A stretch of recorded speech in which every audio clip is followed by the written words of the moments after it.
Assalamualaikum warahmatullahi wabarakatuh. Apa kabarnya hari ini? Baik anak-anak, kali ini kita akan membahas mengenai teks anekdot. Ada yang sudah tahu tentang teks anekdot? Ya betul, teks anekdot adalah cerita lucu yang menarik berdasarkan kejadian nyata yang berisi sindiran atau kritikan. Nah, sebelumnya kita absen terlebih dahulu. Sudah siap belajar hari ini?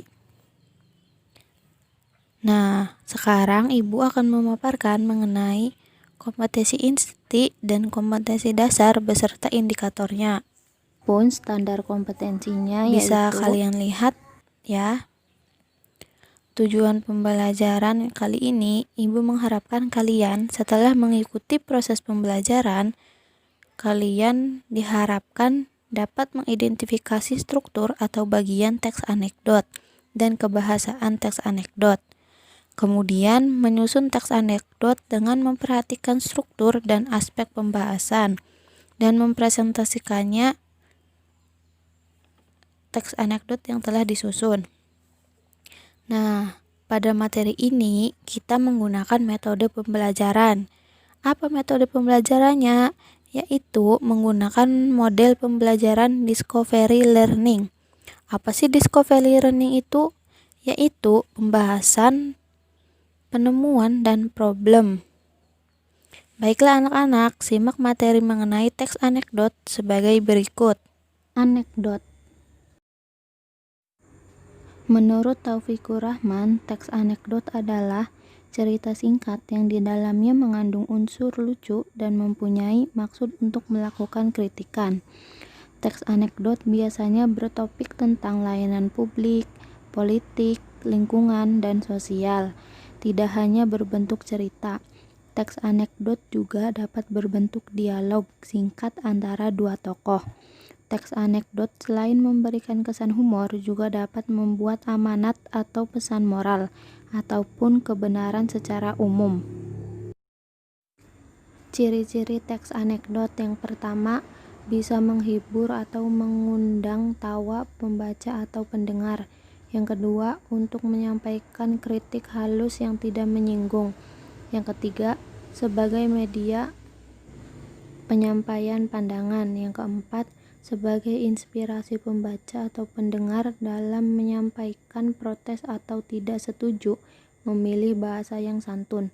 Yang kelima, menampilkan tokoh-tokoh yang dekat dengan kehidupan sehari-hari.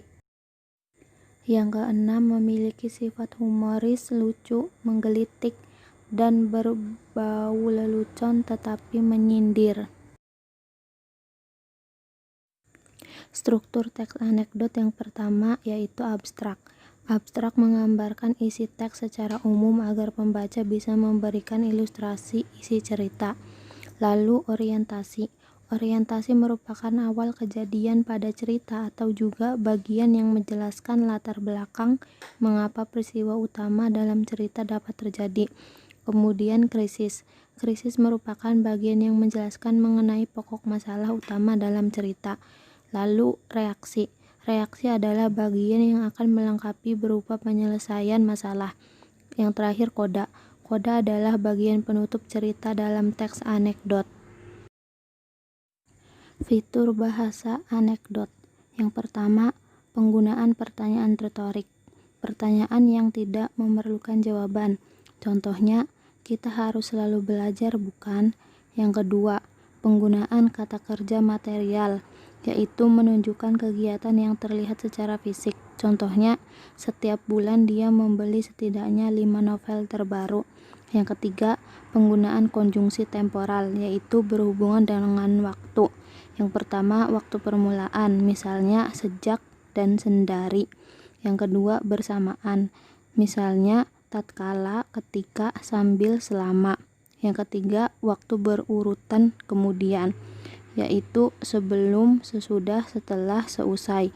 Dan yang terakhir, batas akhir, yaitu hingga akhirnya. Yang keempat, penggunaan kata keterangan lampau, misalnya kemarin, dahulu, 1 minggu yang lalu. Perbedaan anekdot dan cerita lucu dari segi isi cerita. Jika teks anekdot, kisah atau kejadian lucu yang mengarah kepada kejadian ganjil atau tidak biasa, sedangkan cerita lucu, kisah, atau kejadian lucu biasanya muncul pada bagian twist, bukan sejak awal. Yang kedua, mengenai struktur.